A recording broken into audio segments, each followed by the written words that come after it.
እንደሰው ጋለኩ ያልኩ እንደሰው ትዝታ ያለሰው እንደሰው ዛሬስ ምን እንደሆንሽ አትነግሪኝም? ወንድሜ ያርግዣለሁ። እና ለምንድን ነው የከፋሽ? ቦይፍሬንድሽ እኮ ስትነግሪው ደስ ይለዋል።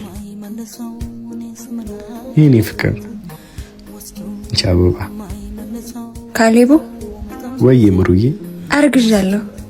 አንቺ አቀልጂ ባክሽ። እውነት እየቀለድኩ አይደለም።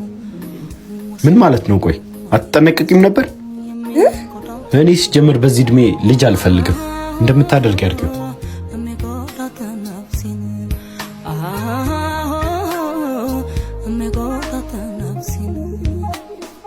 ልጁን አልፈልገውም ብሎኛል። ምን ወንድሜ